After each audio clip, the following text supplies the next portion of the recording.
창세기 말씀 에서와 야곱의 화해.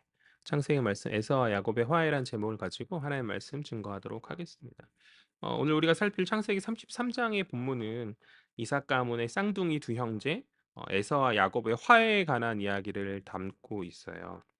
지난 시간 야곱은 형 에서가 400명의 장정을 거느리고 자신에게 온다는 그 소식에 두려움과 답답한 가운데 여러 인간적 방법들을 세우고 나왔으나 끝내 그의 마음이 평안하지 못했죠. 만족스러운 답을 찾지 못한 가운데 밤새 그는 번민하였었고 그러한 번민 가운데 있는 그 야곱이 하나님께 기도하죠. 결국 하나님께 기도함 가운데 나아갔었다. 야곱의 이러한 기도함에 하나님께서는 특별한 방법으로 야곱에 역사하여 주셨는데 약복강에서 정체 모를 사람의 모습으로 야곱과 씨름하시는 독특한 방법으로 역사하셨고 그곳에서 이제 야곱과 그 수수께끼 하나님의 어떤 현현이라 말할 수 있는 그가 이제 씨름함 가운데 하나님 야곱에게 깨달음을 주셔서 야곱이 지금 고민하고 바라고 할 것이 사람의 얼굴, 그러니까 에서의 얼굴, 그러니까 에서의 눈치가 아니라 하나님의 얼굴임을, 그러니까 신자가 정말 바라보아야 할 것이 바로 하나님의 얼굴임을 깨닫게 하신 가운데 야곱은 야곱에게 하나님께서 확신을 주셨던 것이죠. 그 과정 가운데서 하나님께서 야곱의 육신을 치심으로 말미암아서 야곱은 육체적인 이후로부터 이제 야곱이 절뚝거리는 인생을 살게 되잖아요. 육체적인 타격을 입었으나 그의 영은 어느 때보다 깨어나게 되었고 이전과는 다른 신앙의 진보함 가운데 그는 이후에 모든 발걸음을 서게 되었다. 그렇게 그는 속이는 자이고 타인의 발목을 잡던 야곱에서 이제는 하나님 앞에서 신앙의 분투를 하는 자, 또 하나님의 발목을 붙잡으면서 가지 마시라고 복을 줄 때까지 갈 수 없다라고 말하는 어떤 복을 구하는 자인 이스라엘로 변화되었다. 여기까지가 이제 지난 시간 살폈던 말씀의 내용이에요. 이제 담대하게 하나님 은혜 안에서 담대함으로 세워진 야곱 아니 이스라엘이 이제 어떻게 어, 자신 앞에서의 두려움이었던 형 에서를 이제 그가 대할 것인가 그것을 말하는 것이 오늘 본문의 33장인 것이죠. 어떻게 야곱이 에서를 대하는가? 우리 1절, 2절, 3절 한번 살펴볼까요? 본문의 1절, 2절, 3절 다 같이 읽겠습니다. 시작. 야곱이 눈을 들어 보니 에서가 400명이 장정을 거느리고 오고 있는지라 그의 자식들을 나누어 레아와 라헬과 두 여종에게 맡기고 여종들과 그들의 자식들은 앞에 두고 레아와 그의 자식들은 다음에 두고 라헬과 요셉은 뒤에 두고 자기는 그들 앞에서 나아가되 몸을 7번 땅에 굽히며 그의 형 에서에게 가까이 가니 아멘. 1절에서 3절 오늘 본문의 1절에서 3절은 에서를 맞이하는 야곱의 준비에 대해서 이야기하여 주고 있어요. 400명이 장정을 거느리고 다가온다라는 그 소식을 들은 가운데 이제 그 에서를 맞이하는 야곱의 준비를 말하고 있는데 안타깝게도 여기서 준비하는 가운데 야곱의 모습은 우리가 기대하는 만큼 획기적인 변화를 보여주고 있진 않죠. 분이엘의 하나님을 만난 그가 이제는 담대해졌죠. 믿음 안에서 서게 되었으니 무언가 다른 모습으로 설 것 같은데 그렇지 않아요. 그러니까 베델에서 하나님을 만났고 또 20년 하란에서 20 년의 기간 동안 하나님의 도우심과 지키심을 경험하였고 그리고 불과 얼마 전 마하나임의 하나님을 목도하였고 그리고 하루 전에 분이엘의 하나님을 그가 경험하였지만 이러한 다채로운 하나님의 함께하심과 인자하심을 경험했음에도 불구하고 오늘 그는 뭐랄까 그 에서를 만나는 그 준비함이 우리가 생각하는 어떠한 담대함의 모습, 뭔가 새롭게 변화된 모습이 아니라 어 지난 시간에 살펴봤던 32장 8 절의 그 모습, 두려움 가운데 세웠던 그 방식 그대로 그가 행하고 있다라는 것이죠. 어떻게 해요? 자신의 소유를 둘로 나누어서 남은 하나를 보존하려고 하였던 그 방식을 야곱이 그대로 진행하여서 채택하고 있다. 아마도 이런 것 같아요. 신자에게 있어서 신앙적 어떠한 특별한 경험이 그의 삶에서 온전히 녹아지고 세워지는 것에 시간이 걸리듯이 야곱에게도 지난번 하나님과의 투쟁 가운데 하나님의 얼굴을 보았던 분이엘의 그 경험이 그에게 온전히 녹아드는 것에 시간이 필요하였던 듯 싶어요. 그는 분명 변화되었고 이스라엘이지만 여전히 옛사람의 모습이 그에게 찌꺼기처럼 남아 있는 것이죠. 나름 분이엘의 하나님을 경험함 가운데 이전과는 조금 다른 담대함의 모습으로 서 있기는 하나 그는 무언가 미묘한 불안에 두려움의 찌꺼기를 버리지 못한 채 여전히 그가 과거에 세웠던 방식을 고수하면서 나아가고 있다. 32장 8절에 세웠었던 그 방식, 그 끔찍한 두 때로 나누는 그 방식을 택하고 있다. 그러나 이 방식은 그가 두려움과 답답함의 그 어떤 믿음 없을 때 세웠던 방식이기 때문에 이제는 하나님의 함께하심과 신뢰하심을 하나님의 함께하심을 신뢰함 가운데 그가 이제 믿음으로 나아가야 하는 것 아닙니까? 그러나 버리지 못하고 있는 거죠. 버리지 못하고 그렇게 안타깝게도 33장에 와서도 그는 여전히 한 옛 모습으로 나아가고 있다. 뿐만 아니라 이 방식은 그냥 단순히 자신의 물질을 그 물질과 소유의 나눔에 있는 것이 아니라 그의 자식들을 차등하여 나누었다는 것에 큰 갈등을 내포하는 어리석음인 거죠. 야곱은 누구를 사랑했죠? 라헬을 사랑했죠. 야곱은 라헬을 너무나 사랑했기 때문에 그의 자녀인 요셉 또한 다른 자녀들에 비해서 더욱 사랑했고 편애하였죠.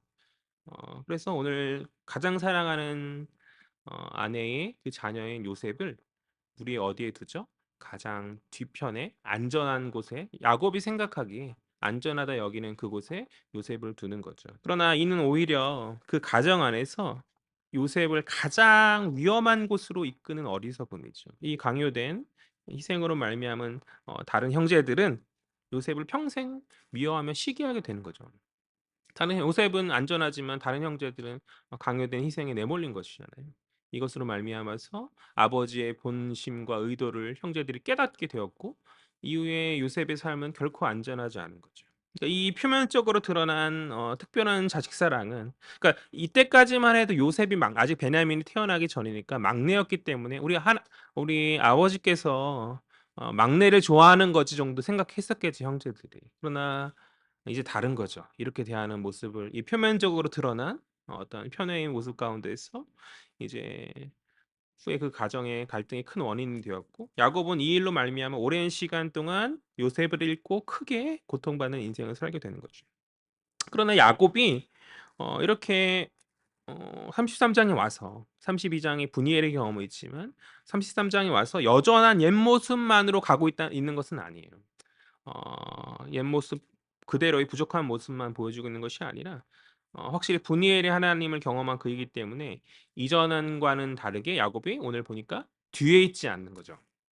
33장 3절을 보니까 자기는 그들 앞에 나아가되라고 이야기하고 있어요. 지난 시간에 보니까 다 앞으로 보내고 자신을 뒤로 빠짐 가운데서 에서를 만나기를 주저하였던 그 야곱의 모습이 바뀌어서 앞장서고 어 두려움에 떠는 모습이 아니라 그 문제에 직접 대면하는 에서의 얼굴을 대면함으로 그 문제를 풀려고 하는 그러니까 나름 담대함 가운데 그 집안의 우두머리이자 가장으로서 이제는 지도자의 모습으로 야곱이 어쨌든 변화된 모습으로 나아가고 있다는 것이죠. 또한 3 절을 계속 보니까 야곱이 몸을 7번 땅에 굽히면서 에서에게 나아갔다라고 본문이 이야기하고 있는데 이는 자신의 옛 잘못에 대한 겸손의 표현인 거죠. 용서를 구하는 최선의 그러한 표현인 것이죠. 고대 근동에서 신하가 왕을 영접할 때 이러한 형태의 모습들을 취하였다고 하는데 야곱은 많은 사람들 자신이 휘하의 많은 사람들이 보이는 앞에서 그런 것들을 개의치 않고 자신의 친족인 형 에서에게 어 정말 진정한 용서를 구하기 위해서 몸을 굽히고 정말 최선의 공식적으로 최선의 화해의 제스처를 취하면서 그에게 나아가고 있다. 저는 이것은 야곱의 긍정적 측면이라 그렇게 생각합니다.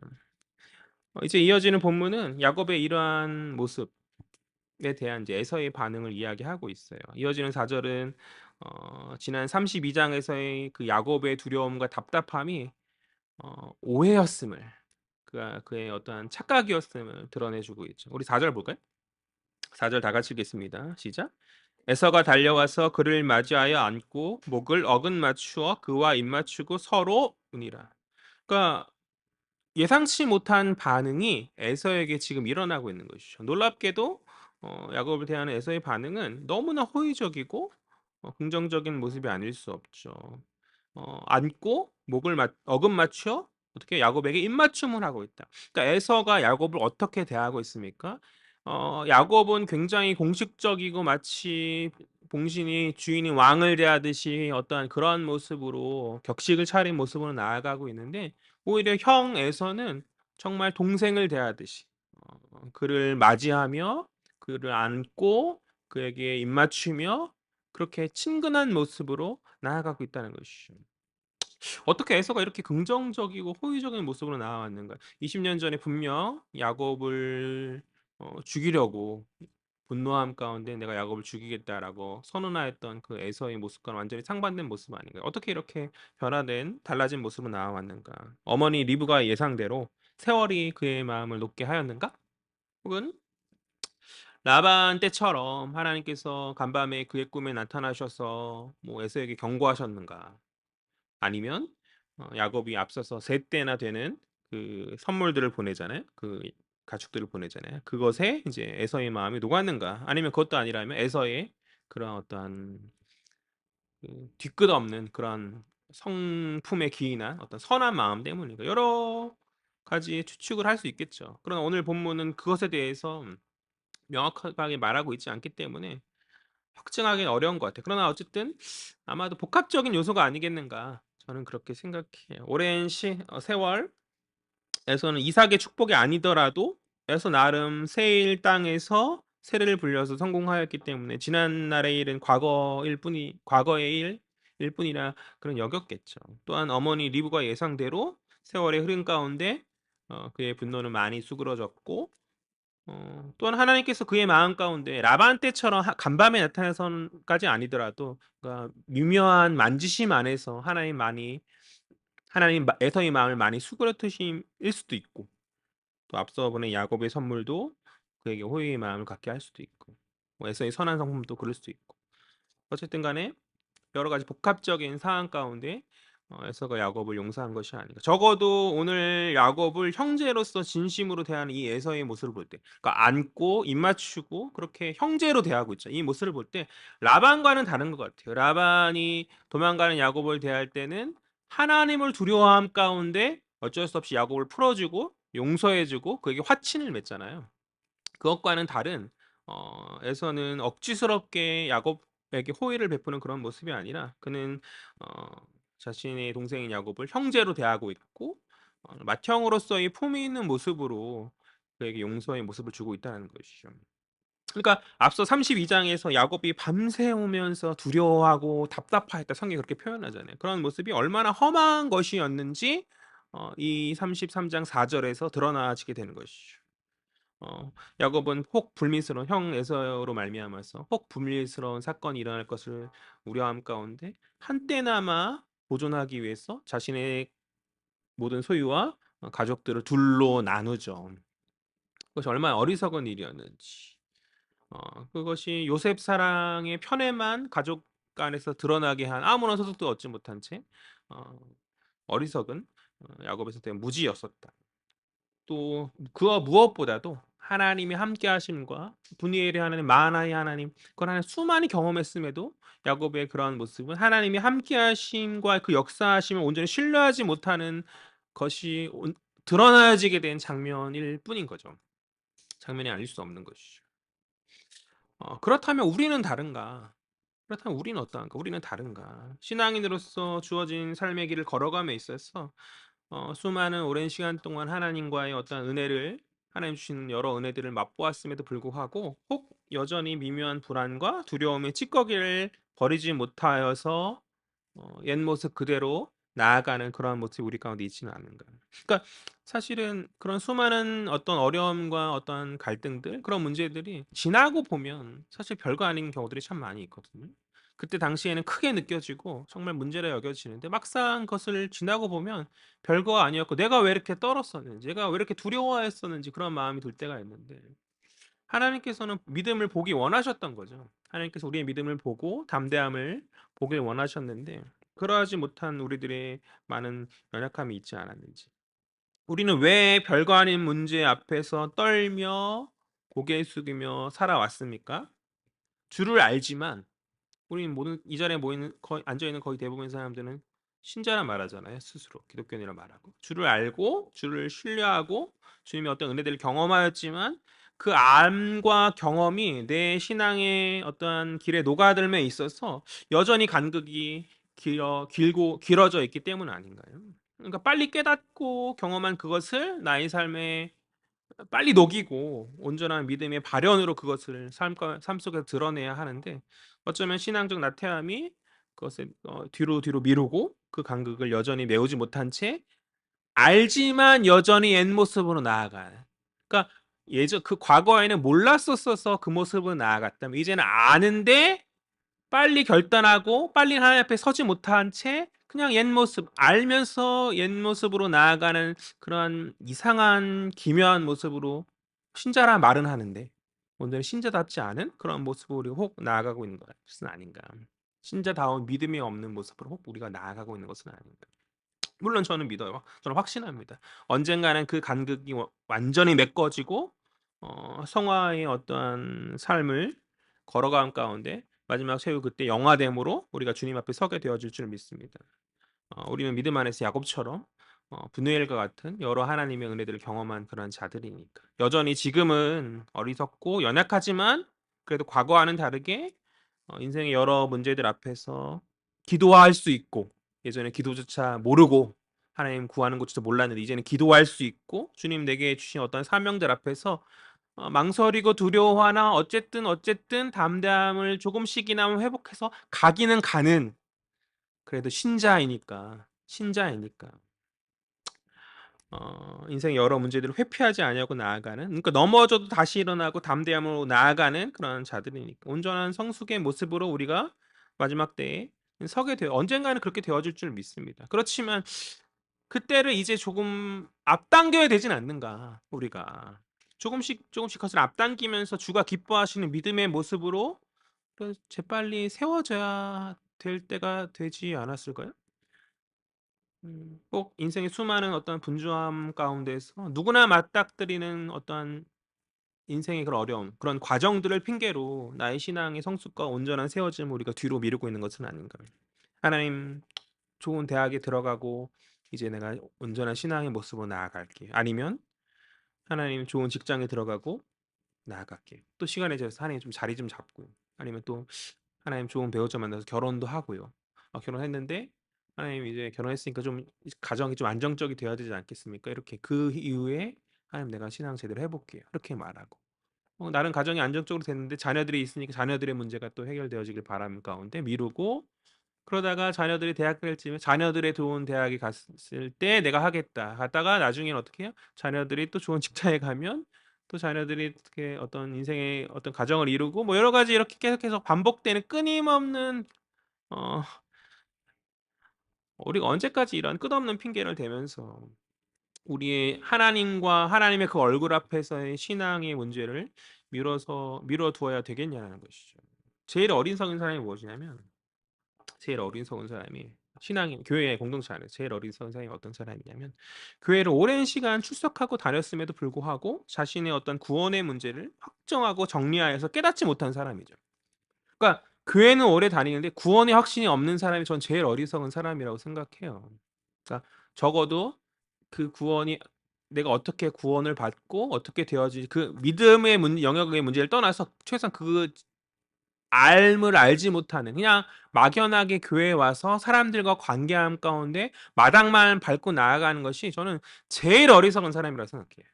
그러니까 수십 년간 교회를 다니지만 구원받지 못하면 그게 무슨 얼마나 어리석은 일이에요. 그런데 그에 못지않게 어리석은 것이 무엇이냐면 그에 못지않은 어리석은 사람이 어떤 사람이냐면 구원의 확신 가운데서 가슴 뛰는 주를 만난 인격적인 경험을 이미 하였지만 그 경험이 그의 인생과 신앙 안에서 확실히 녹아들지 못한 채 옛 모습 그대로 나아가는 사람 역시 마찬가지로 어리석은 사람이 아닐 수 없는 거죠. 그 간극을 빨리 따로잡아서 주님 기뻐하시는 온전함의 성숙함을 이루지 못한 그러한 모습이 우리 가운데 있다면 우리 역시 어리석은 자의 모습으로 서 있는 것은 아닌가요? 구원의 확신이 있고 기쁨이 있고 이제는 내가 하나님의 자녀라는 그런 혁신 가운데 주님 내게 주신 사명을 빨리 깨닫고 그 길을 담담히 걸어가는 그런 자녀다운 모습이 이제 필요한 타이밍인데 여전히 옛 모습 처음 그냥 구원 나 자신 한 사람의 구원에 만족한 채 그것조차 때때로 상황과 환경에 흔들리는 그 모습 가운데 머물러 있다면 우리가 하나님의 자녀라 말할 수 있겠습니까? 신자다 성도다 말할 수 있을지 모르겠지만 하나님의 자녀라 말할 수 있겠는가? 예수 그리스도의 제자라 말할 수 있겠는가?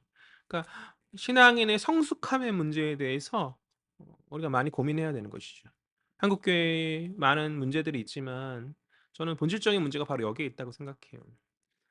구원을 얻는 많은 성도들을 양산해 내기 위해서 교회에 세를 불리는 것을 노력하는데 정말로 한 사람 한 사람 주님 앞에서 성숙한 그 모습을 세우는 일에 오늘 조국교회가 많이 실패했던 것은 아닌가. 우리 역시 그러한 관심 없음 가운데 그러니까 세상에 맞닥뜨리는 여러 누구나 맞닥뜨리는 믿는 자나 믿지 않는 자나 맞닥뜨리는 여러 어떤 상황들을 핑계로 그 간격을 메우지 못하고 그대로 머물러 있는 우리들의 모습이 있다. 그래서 깨닫는 저와 여러분 되었으면 좋겠어요. 이제는 좀 결단하고 하나님 앞에 서야 되는 거죠. 나의 신앙을 붙잡아 놓고 이제 하나 좀 더 성숙한 모습으로 좀 더 다른 이전과는 다른 그러니까 너무 많이는 아니더라도 한 걸음 한 걸음 그렇게 주님 앞에 나아갈 필요가 있지 않겠는가. 언제까지 신자라는 허울만 있는 그 모습으로 살아가겠어요. 살아가야 되겠어요. 이제 좀 다르게 살고 이제 하나님 자녀다운 모습을 아니 자녀다운 모습으로 하나님 기뻐하신 그 모습으로 우리가 좀 서야 되지 않습니까? 제가 너무 혼내고 있나요? 우리가 예배만 나와서 그냥 앉아만 있고 한 주간 돌아가서 세상 사람들과 전혀 다를 것 없이 그렇게 살아간다면 구원을 모르는 교회를 수많이 다녔지만 구원을 모르는 그 사람 못지않게 우리도 어리석은 사람임을 우리는 깨달아야 하는 줄 믿습니다. 언제까지입니까? 우리 신앙의 우선순위가 삶의 뒤로 여러 문제들이 뒤로 한 채 언제까지 있어야 되는 것이 언제까지? 물론 당장 급하고 어려운 일 앞에서 어, 신앙을 인생의 최우선순위에 놓는다는 것이 말처럼 쉬운 일이 아닌 줄 알아요. 바쁘고 분주함 가운데 또 급박한 일들이 또 때때로 누군가의 삶에 있을 수 있잖아요. 그러나 그럼에도 불구하고 우리가 조금 이제는 그것을 앞당기려는 최소한의 몸부림을 보여야 되진 않겠는가. 나의 물질의 부를 이루기 위해서 수많은 분투함 가운데 사랑과의 자존심도 굽히면서 나아가잖아요. 그런데 하나님 앞에서 나의 어떤 거룩함과 나의 신앙의 어떤 세워짐을 위해서는 그 어떤 희생도 그 어떤 에너지를 쏟음도 하지 않고 있는 그 모습이 우리의 솔직한 모습 아닌가요? 주일날 성경책을 펼쳐서 보는 것 외에 언제 우리가 삶에서 하나님의 말씀을 가까이 합니까? 수많은 기독교인들이 주간에 성경을 보지 않는 것. 우리 연약한 모습들이 여전한 채 그렇게 나아오는 것이 바로 하나님을 향한 어떤 갈망함, 나의 어떤 신앙의 예전과는 다른 모습에 대한 변화를 추구하는 그런 모습이 전혀 없기에 그런 어떤 시도조차 하지 않는 그런 모습 안에서 변화가 없고 주옥교회 역시 마찬가지일 수밖에 없는 것이죠. 그러니까 조국교회가 연약함 앞에서 우리가 뭐라 말할 그게 아닌 것 같아요. 우리 역시 그렇지 못하기에 그러니까 속한 우리가 그렇게 변화된 모습으로 분투하며 나아가지 못하기에 조국교회가 변화없는 것이 당연한 거죠. 당연한 거죠. 간절히 바라기는 나의 암과 깨달음이 나의 삶에서 온전히 녹아들어서 이제는 주의 자녀로 세워지는 아니 당장은 어렵더라도 한 걸음 한 걸음 그렇게 주님 기뻐하시는 모습으로 세워지는 우리 헤아린 공동체 되어지기를 간절히 소망합니다. 그렇게 성숙한 자, 완전한 자의 모습을 이루며 나아가는 저와 여러분 되었으면 좋겠어요. 다시 본문으로 돌아와서 에서와 야곱의 화해의 분위기 가운데 이어지는 구절에서 에서는 야곱에게 두 가지 질문을 하고 있다. 두 가지 질문을 하거든요. 우리 5절 말씀 볼까요? 5절 다 같이 읽겠습니다. 시작. 에서가 눈을 들어 여인들과 자식들을 보고 묻되 너와 함께한 이들은 누구냐? 야곱이 이르되 하나님이 주의 종에게 은혜로 주신 자식들이니이다. 아멘. 첫 번째 질문에서는 야곱의 그 가족들을 바라보면서 그들이 누구냐라고 묻고 있어요. 그래서 그럴 것이 이제 야곱의 주위에 여자들이 많은 거죠. 그 자식들도 많고 뭔가 낯선 사람들도 많고 어린. 그래서 에서의 입장에서 의아해했었을 것 같아요. 4명이나 되는 부인이 있는 것 아닙니까? 레아, 라헬뿐만 아니라 그 2명 여종도 있으니까. 그래서 이제 에서는 이제 궁금함 가운데 묻고 있는 것이죠. 야곱은 그들을 가리키면서 하나님의 은혜로 얻은 그런 자식들이다라고 이야기하고 있는데 야곱은 에서에게 복 받았다 이야기하지 않아요. 보통 이제 태의 열매는 하나님께서 주신 복이기 때문에 하나님 축복함 가운데 내가 번성하게 되었습니다를 말할 수 있는데 그 말을 피하고 이제 하나님께 은혜를 받았다. 정확히 호의를 받았다. 이렇게 이야기하는 것이죠. 하나님의 은혜와 호의를 그가 받았다 이야기하는 것이죠. 그도 그럴 것이 이제 복이라는 말이 과거 그 이삭의 축복을 야곱이 훔친 것이잖아요. 그래서 에서를 어떤 에서와 야곱 사이에 어떤 과거를 불편했던 과거를 생각하게 할 수 있는 그런 단어이기 때문에 야곱이 이제 굉장히 조심스럽게 복이라는 말을 대신해서 하나님의 은혜와 호의를 받았다. 그렇게 말하고 있는 것이죠. 8절 말씀 볼까요? 8절 다 같이 읽겠습니다. 시작. 에서가 또 이르되 내가 만난 바 이 모든 때는 무슨 까닭이냐? 야곱이 이르되 내 주께 은혜를 입으려 함이니이다. 에서의 두 번째 질문. 이제 앞서서 세 차례나 보낸 순차적으로 보낸 가축의 떼가 많은 양을 보냈잖아요, 야곱이. 무슨 이유로 보낸 것인지에 대해서 에서가 묻고 있는 것이죠. 에서도 알았겠죠. 야곱이 자신에게 용서를 받기 위해서 호의를 얻기 위해서 보낸 것이면 알았겠죠. 그렇지만 에서의 생각보다 이제 많은 양의 가축이 왔기 때문에 어떠한 단순한 용서를 받기에 많은 양이 왔음으로 말미암아서 야곱에게 어떤 다른 요구가 있는 것은 아닌가.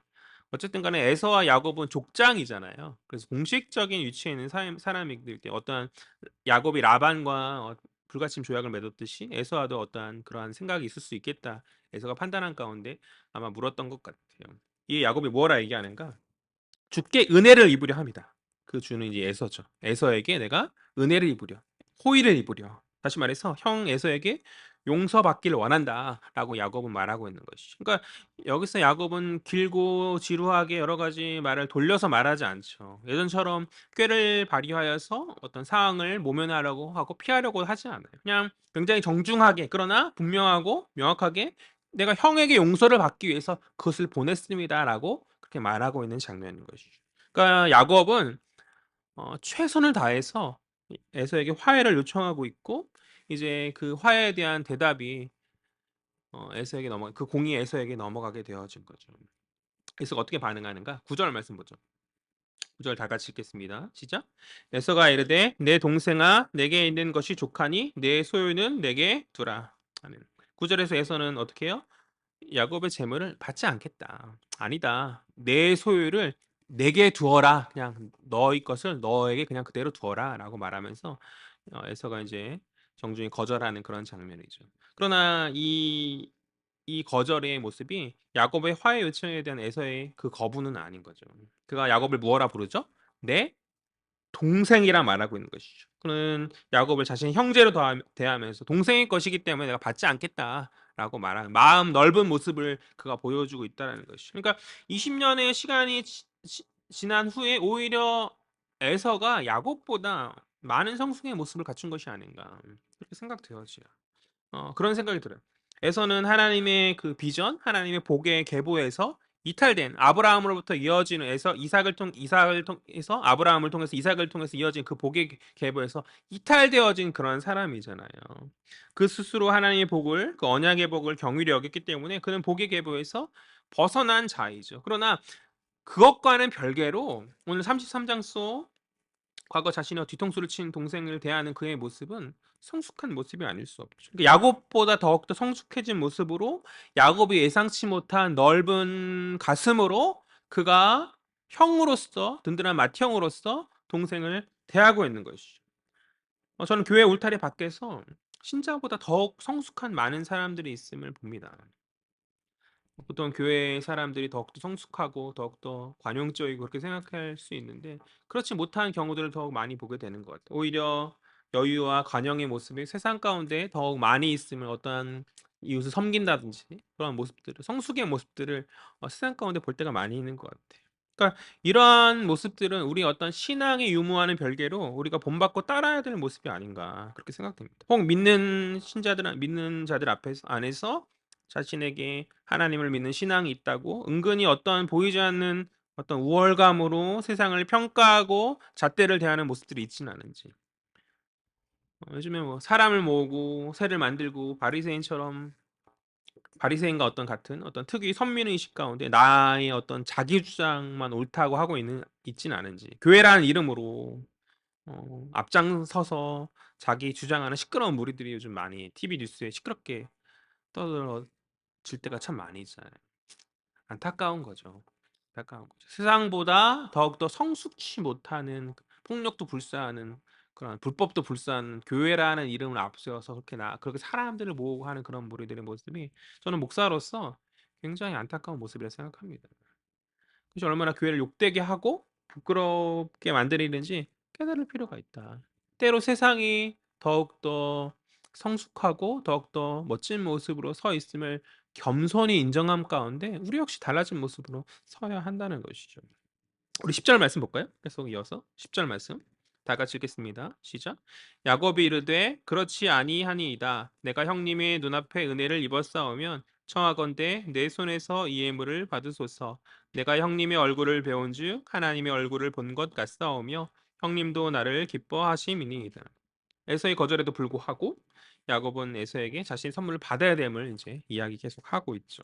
내가 형님의 눈앞에서 은혜를 입었사오면, 즉 에서가 야곱의 선물을 받아야만 자신을 온전히 용서한 것에 대한 확증이 된다, 증거가 된다 이렇게 말하면서 형에게 이제 받으시라라고 말하고 있는 그런 장면이에요. 그리고 이어서 야곱이 독특한 표현을 하죠. 에서의 얼굴을 무엇과 같다 말하고 있죠. 하나님의 얼굴을 본 것 같다라고 야곱은 이야기하는데 그냥 입에 바른 아첨의 이야기가 아니라 자신이 예상치 못했던 에서의 어떤 호의적인 반응과 그 긍정적인 모습이 마치 지난밤에 그가 분이엘에서 만났던 그 하나님의 그 은혜의 모습과도 같음을 야곱이 고백하고 있는 거죠. 그 형의 모습에 진정으로 감사함 가운데 그 모습과 같다라고 야곱이 고백하고 있다. 그러니까 야곱은 분노로 일그러진 형 에서의 얼굴을 예상하고 걱정하면서 지난밤을 새웠으나 하나님께서 허락하신 야곱에게 보이신 형 에서의 얼굴은 그런 얼굴이 아니었죠. 하나님 야곱에게 보여주셨던 그 모습대로 은혜의 어떤 얼굴이었고 야곱은 그런 은혜를 감사하면서 형 에서에게 긍정의 모습으로 대하고 있는 것이죠. 그리고 11절 다 같이 읽겠습니다. 시작. 하나님이 내게 은혜를 베푸셨고 내 소유도 조카오니 청하건대 내가 형님께 드리는 예물을 받으소서 하고 그에게 강권함에 받으니라. 아멘. 야곱이 이제 거듭 강권의 말을 통해서 에서에게 자신의 선물을 받을 것을 이야기하는데 11절에서 이 선물이라는 단어가 예물로 바뀌고 있어요. 사실 한글 성경에는 계속 32장부터 계속 예물이에요. 그런데 원래 이제 히브리어를 보면은 32장부터 지금까지 이 11절 전까지는 사실 예물이라고 번역된 단어가 선물이라는 뜻이거든요. 그러니까 히브리어로 민하, 제가 이제 자녀를 낳으면 민하라고 지려고 했었어요. 히브리어로 민하, 선물이라는 그런 뜻을 가지고 있는데 제 동기가 먼저 나가지고 먼저 져가지고 제가 이제 다른 이름을 고려해 봐야 될 것 같은데 어쨌든 선물이라는 미나라는 단어를 뭐 레위기에서는 이게 소재로도 쓰이긴 하지만 레위기에 한정된 것이고 미나라는 단어를 쭉 썼는데 이 11절에 와서의 그 예물은 베리카예요. 베리카.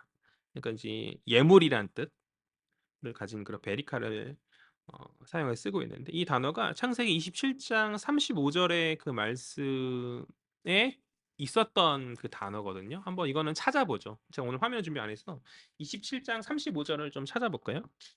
이건 나름의 중요한 포인트인 것 같아서 복잡한 얘기지만 살펴보도록 하겠습니다. 27장 35절 말씀 볼까요?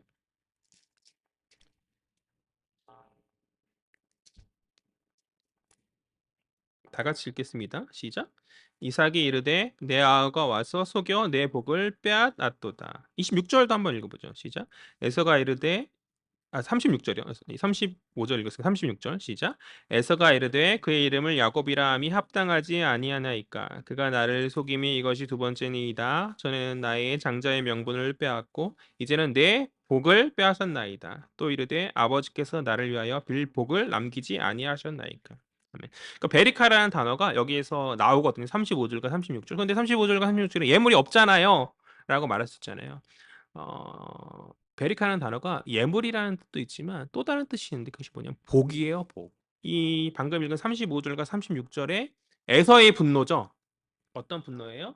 야곱에게 자신의 복을 빼앗김에 대한 에서의 분노의 표현이 나오고 있는 구절인데 그때 쓰인 복에 대한 그 똑같은 단어 베리카가 오늘 33장 11절에 사용되어지고 있다는 것이죠. 의미가 있죠. 무슨 말이냐면 이는 과거 27장에 있었던 그 야곱의 속임, 형 에서의 복을 갈취한 것에 대한 그 온전한 갚음이 이 33장 11절에서 이루어지고 있다라는 것이죠. 이해가 되나요? 무슨 말을 하는지? 앞서 야곱과 에서 사이의 그 대화 가운데 복이라는 단어를 야곱이 기피했어요. 의도적으로 피했어요. 왜냐하면 그 이유가 앞서 말했던 것처럼 자칫 형 에서와의 과거의 어떤 옛 기억, 불편했던 기억을 떠올릴 수 있는 것이기 때문에 야곱이 은혜라는 말로 그것을 대체하여서 사용하였었는데 그러나 이제 이 모든 것이 풀려지고 있는 상황 그리고 이제 모든 것이 정리되어지고 있는 상황 가운데 마지막으로 야곱이 이제 선물이라는 미나라는 히브리어 단어가 아니라 베리카 예물이라는 또 복이라는 뜻을 가진 또 다른 뜻을 가진 이 단어를 사용해서 과거에 있었던 그 27장에 있었던 야곱과 에서 사이의 그 문제를 완전히 정리하고 있는 것이죠. 깨끗하게 마무리하고 있다. 저는 이것이 야곱의 영민함이라고 그렇게 생각해요. 그러니까 상황이 좋고 문제가 정리되는 상황 가운데서 그것을 깔끔하게 정리하는. 그러니까 보통 사람들은 지금의 분위기가 좋으니까 오늘 분위기 좋은 걸 잘 유지하고 나중에 적당한 때에 이야기해야지 그렇게 생각하기 쉬운데 야곱은 그렇게 하지 아니하고 맺고끈을 명확하게 함 가운데 이제 형과의 문제를 청산하려고 하는 야곱의 영민함이 지금 있는 것이죠. 과거 그는 속이고 갈취하는 자가 되었으나 충분한 대가로 오늘 그것을 갚고 있고 이제 형에게 그것을 인정받고 있는 거죠. 33장 9절을 보면 오늘 본문의 33장의 9절을 보면 내게 있는 것이 족하니 내 소유는 내게 두라라고 에서가 말하잖아요.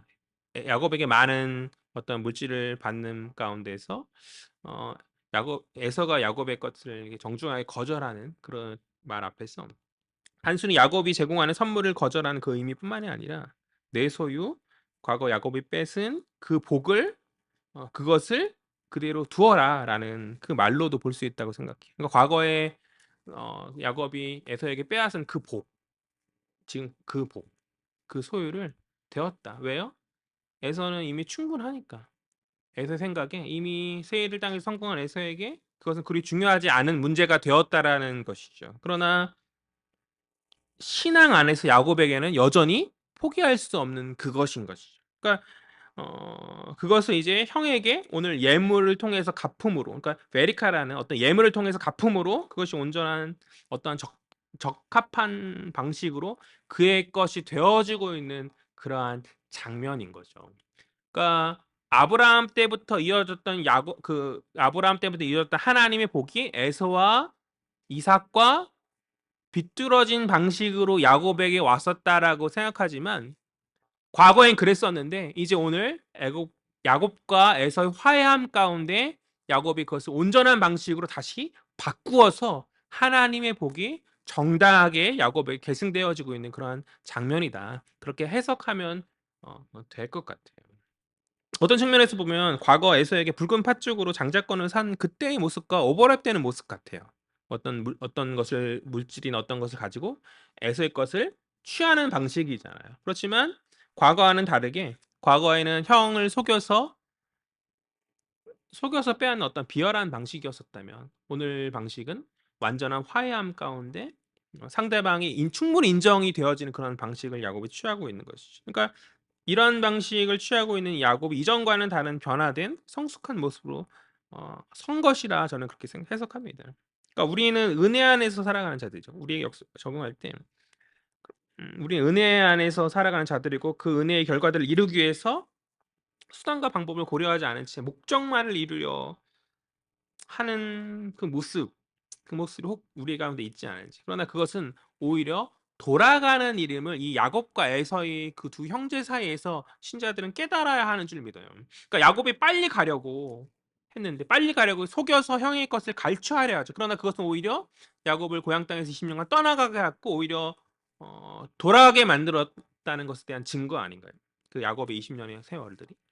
그러니까 빨리 가려고 억지로 거기서 얻으려 할 것이 아니라 신자는 믿음 안에서 주를 신뢰함 가운데 한 걸음 한 걸음 조금씩 조금씩 나아가는 그것이 더 빠른 길이라는 것이죠. 당장은 아니지만 주님 정당한 방식으로 그 목적을 우리가 이룰 수 있도록, 그러니까 당장 눈에 보이는 빠른 방식은 아니지만, 빨리 결과가 나는 그런 방식은 아니지만, 주님 합당한 방식으로, 속임의 방식이 아니라 합당한 방식으로 당신의 뜻을 이룰 수 있도록 우리 인생 가운데 도와주시고 역사하여 주실 줄 믿습니다. 그 믿음으로 서는 것이 신자들인 거죠. 적당하게 세상과 타협하면서 어떠한 편법의 방식으로 나아가는 것이 아니라 정당하게 순리적인 방식으로 나아가는 그 모습. 섣부르게 행동하고 야곱처럼 20년의 길을 험하게 보낼 것이 아니라 믿음으로 가는 그 길이 온전히 빠른 길임을 믿고 성실함으로, 인내함으로 한 걸음 한 걸음 나아갈 수 있는 저와 여러분 되어지기를 간절히 소망합니다. 어쨌든 간에 오늘 하나님 은혜 안에서 두 형제 사이의 어떠한 문제들이 완만하게 해결되어지게 되었다. 이제 마지막 단락. 잘 따라오고 있어요? 마지막 단락. 우리 12절과 17절 사이에 이제 에서의 두 가지 호의 그리고 야곱의 거절에 대해서 이야기하거든요. 우리 12절 보죠. 12절, 13절, 14절 다 같이 읽겠습니다. 시작. 에서가 이르되 우리가 떠나자 내가 너와 동행하리라. 야곱이 그에게 이르되 이제 주도 아시거니와 자식들은 연약하고 내게 있는 양떼와 소가 새끼를 데리고 있은지 하루만 지나치게 물면 모든 떼가 죽으리니 청하건대 내 주는 종보다 앞서 가소서. 나는 앞에 가는 가축과 자식들의 걸음대로 천천히 인도하여 세율로 가서 내 주께 나아가리이다. 아멘. 그래서 야곱이 화해를 이제 받아들임 가운데 그에게 호의를 베풀고 있어요. 먼저 야곱에게 내가 너와 함께 가겠다. 너를 동행함 가운데 왜 동행한다 말하죠? 보호하기 위함이죠. 형으로서 많은 가축을 낯선 땅에 오랜만에 온 거잖아요. 너를 보호하면서 내가 가겠다라고 이렇게 말하고 있는 장면인 것이죠. 그러나 야곱은 어린 자식들 또 어떤 어린 가축들을 핑계로 에서의 호의를 거절하고 있죠. 그리고 에서가 먼저 앞장서면 자신이 후에 천천히 따라가서 형님 계신 세일로 가겠다라고 그렇게 말하고 있거든요. 그렇지만 이후에 야곱은 성경 안에서 한 번도 세일로 가지 않아요. 형에게 에서에게 세일로 간다 말하면서 말하고 있는데 가지 않거든요. 그렇다면 이제 고민해 볼 문제죠. 야곱이 지금 또 형을 속이면서 거짓말하고 있는가? 라고 물론 그렇게 해석하는 분들도 있어요. 그래서 어눌한 에서를 다시 한번 원치 않는 방향으로 이끌 걸 우려함 가운데 속이고 있다라고 해석하는 분도 있지만 저는 그렇게 보진 않아요. 야곱과 에서의 그 화해의 상황 가운데 굳이 야곱이 속일 이유도 없거니와 또 야곱이 무언가 속임 행동을 하면 성경이 항상 그걸 지적해요. 성경이 속이고 있다라는 것을 명확하게 해주는데 그런 것도 없고 아마도 이제 거짓말이다 이것이 형을 속이기 위함이다라기보다는 어떤 완곡한 거절로 이해하면 될 것 같아요. 우리가 흔히 누구 만날 때 야 다음에 시간 날 때 한번 내가 만나자 뭐 얘기하고 밥 한번 먹자 이렇게 말하는 것 같은 그런 것이 아닐까 저는 그렇게 생각하고 그 정도 이야기로 그렇게 하거든요. 아마 이 이야기를 듣는 에서도 야곱이 세일로 오자 뭐 그냥 빈말인 것처럼 얘기한 어떤 완곡한 거절임을 아마 알지 않았을까 저는 그렇게 생각합니다. 야곱은 이제 거절하니까 완곡하게 거절하니까 이제 에서가 이제 한 발짝 물러서서 한 가지 더 호의를 이야기하거든요. 그것이 이제 15절. 15절 보죠. 다 같이 읽겠습니다. 시작. 에서가 이르되 내가 내 종 몇 사람을 내게 머물게 하리라. 야곱이 이르되 어찌하여 그리하리이까 나로 내 주께 은혜를 얻게 하소서 하매. 이번에 이제 에서가 뭐라 말하죠? 함께 가지 않는다 하니까 그러면 내가 호의를 붙여주겠다. 내 몇 사람을 보내서 너의 갈 길을 내가 지키도록 하겠다라고 이렇게 이야기할 때 이번에도 야곱은 완곡히 형 이미 내게 보여준 은혜가 크니까 됐다. 괜찮습니다라고 이렇게 완곡히 거절하는 것이죠. 뭔가 거리를 두고 있는 모습이 아닐 수 없죠. 그럼 왜 야곱은 에서와의 관계에서 거리를 두고 있는 것이죠? 물론 야곱이 껄끄러움이 있을 수 있죠. 형 에서는 굉장히 야곱을 편하게 대하죠. 어떻게 해요? 동생으로 대하잖아요. 근데 여전히 야곱은 깍듯이 원래 뭔가 잘못을 한 사람이 그럴 수밖에 없는 것 같아요. 용서의 상황 가운데서도 화해의 상황 가운데서도 잘못한 사람이 숙일 수밖에 없는 어떤 어떤 그런 모습, 그 깍지 주라 말하면서 무언가 공식적인 모습을 계속 야곱이 보이잖아요. '불편함이 있었을 수도 있다.' 이렇게 생각됩니다. 그러나 그러한 측면보다 더 중요한 측면은 뭐냐면, 화해하였지만 화해했다고 해서 항상 같은 길을 가야만 하는 것은 아니죠. 화해했지만 두 사람이 가는 길이 다르기 때문인 것이죠. 야곱은 복의 사람으로서 이 하나님이 예비하신 그 복의 길을 나아갈 것이고, 에서는 그 나름의 그 길을 그가 걸어가게 될 것이, 야곱은 그것을 오늘 분명하게 하고자 하는 거죠. 16절과 17절, 우리 마지막 16절과 17절에서 에서는 세일로 가고, 야곱 그 에서의 그 자기의 주 무대인 세일로 가고, 야곱은 숫곳으로 갔다라고 말하고 있는데, 이렇게 말하는 것은 단순히 그들이 갔던 길을 담담히 서술하는 것이 아니라 이후 그들이 각자의 길로 나눠지게 되었음을 이제 암시하는 그러한 구절인 것 같아요. 에서는 세일로, 야곱은 숫곳으로, 그렇게 각자, 당장은 세일과 숫곳이지만 하나는 세상 안에서의 그 자신의 삶을 위해서, 다른 하나는 하나님의 부르심 안에서 그 길을 갔음을 이제 성경은 말해주고 있는 것이죠. 즉 이들은 완전히 다른 길을 걸어갈 것이고, 화해는 하였으나 함께함은 아니었다. 이것을 우리에게 적용할 때 우리가 잊지 말아야 될 것은 뭐냐면, 때로 세상의 호의를 우리가 구하고 믿는 자들이, 또 때로 세상의 어떤 세상 가운데 그들의 성숙함을 우리가 본받으면서 나아가기도 하지만, 그 엄연히 신자와 세상 가운데 간격이 있음을 신자들은 잊지 말아야 하는 줄 믿습니다. 그러니까 화해 가운데 서로 용납하고 서로를 존중하는 가운데 있어야 하나, 그러나 우리는 하나님이 세우신 분명한 표대를 향한 신앙의 길을 걷고 있는 자들이라는 것이죠. 그러니까 에서의 호의 아래에서 아버지 이삭에게까지 가는 그 여정의 길이 어렵지 않은 그런 길일 수 있죠. 그러나 그것은 야곱이 걸어가야 될 길은 아니죠. 세상과 타협하고 어떤 나아가는 그런 모습이 아니라 구분되어져서, 신앙의 길은 구분되어져 가는 그런 길인 줄 믿습니다. 어떤 세상과 적당한 타협 가운데 함께 가는 그 모습들은 순탄한 모습일 수는 있으나, 그러나 그것은 우리가 걸어가야 될 길이 아니요, 신앙의 길은 좁은 길을 걷는 거죠. 조금 불편해도 하나님 뜻하시고 원하시는 그 길을 걷는 것이죠. 그러한 모습은 미혹이요 올무가 될 수 있음을 우리는 잊어서는 안 되는 줄 믿습니다. 그러니까 야곱이 그것을 알았기 때문에 형 에서와의 거리를 두고 이제 하나님이 약속하셨던 가나안 땅에 그가 홀로 서기를 택하고 있는 그러한 장면이다. 그렇게 세상은 본래의 그 모습대로 각자의 그 세상의 그 처소로 가고, 우리는 주님 가라는 그곳을 순종한 가운데 각자의 갈 길을 가는 것이다. 사명 감당하면서 믿는 자들은 주의 뜻을 이루는 그런 각자의 갈 길을 세워 서며 나아가야 한다. 말씀을 정리하죠. 첫 번째, 하나님을 향한 우리의 깨달음과 경험이 나의 삶 속에 녹아져 있는가? 한번 고민해 보았으면 좋겠어요. 꼭 그 간극을 좁히기 위해서 우리는 거룩의 삶을 도모하며 나아가고 있는가? 미묘한 두려움 가운데 여전히 믿음 없음으로 나아가고 있지는 않은지 한번 생각해 보았으면 좋겠습니다. 두 번째, 때로 세상의 어떤 성숙함 앞에서 나의 부족함을 깨닫고 겸손히 그것을 수용할 용기가 있는가?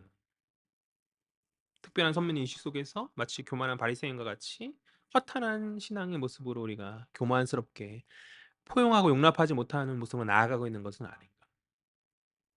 본질은 우리가 지켜야 되는데 약간 비본질적인 어떠한 것에 집착해서, 교회의 어떠한 예식이나 어딘가에 집착해서 정말 가져야 될 바른 모습들을 잃어버리는 교회의 모습이 있는 것 같아요. 그런 모습을 좀 바꾸고 깨어있는 모습으로 서는 저와 여러분 되었으면 좋겠습니다. 세 번째, 수단과 방법을 가리지 않고 나아감이 아니라 정당한 믿음의 방식을 고수하며 믿음 안에서 인내로 나아가는 결단을 할 수 있겠는가? 이게 제일 어려운 문제인 것 같아요. 정말 믿음이 확신한 가운데 있으면 흔들리지 않거든요. 그런데 때때로 어떤 그런 상황 가운데 믿음이 명확하지 않으니까, 확실하지 않으니까 조급해지고 뭔가 빠른 방법을 취하려고 하는 그런 모습들.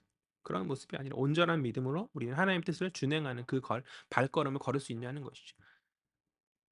그것이 신앙의 성숙인 줄 믿습니다.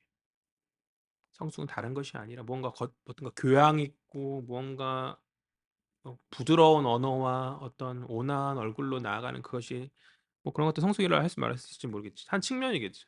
진짜 성숙은 믿음으로 서는 게 신앙인의 성숙인 거죠. 그러한 인내의 믿음을 보일 수 있겠네요. 하지만 네 번째, 세상과 구분되는 신앙의 거룩한 길이 있음을 인정하는가? 그러니까 세상과는 구분되는 또라 완전히 다른 길, 우리는 다른 길을 걷고 있는 자들임을 인정하냐는 것이죠. 영적인 세계에서 우리는 그들과 함께 갈 수 없죠. 적당한 타협과 편한 길이 아니라 어려운 길, 세상에 가고자 하지 않는 그 길, 그 좁은 길을, 그 누구나 마다하는 그 길을 걸어갈 수 있는 자녀들이 바로 신자인 줄 믿습니다. 간절히 바라기는 우리 하이르미 성도들이 주를 향한 온전한 깨달음 안에서 그 깨달음을 삶 속에 녹여내며 성숙한 모습, 겸손히 세상을 수용하고 믿음의 한 걸음, 믿음의 인내의 그 길을 걸어가고 거룩의 복된 길을 걸어가는 복된 자녀들 되어지기를 주의 이름으로 간절히 소망합니다. 기도하겠습니다. 사랑과 은혜의 주님 참으로 감사합니다. 두 형제의 화해의 모습 안에서 역사하신 하나님의 은혜를 바라봅니다. 하나님, 우리의 모든 인생 가운데서 수많은 어려움과 갈등의 상황 속에서도 함께 하신 하나님, 역사하신 하나님을 경험하며 아버지 복된 은혜 풀려지는 역사가 있기를 간절히 소망합니다. 무엇보다 성숙한 모습으로 서는 저희들 될 수 있도록 주님 주장하여 주시옵소서. 믿음 안에서 담대하게 걸어가며 아버지 거룩의 길을 걸어갈 수 있는 저희들 될 수 있도록 주님 주장하여 주시옵시고, 그렇게 세상이 감당 못할 사람으로 설 수 있는, 세워질 수 있는 저희 공동체, 우리 한 사람 한 사람 성도들 될 수 있도록 주님 주장하여 주시옵소서. 감사드립니다. 이 모든 말씀 살아계신 예수 그리스도의 이름으로 기도합니다. 아멘.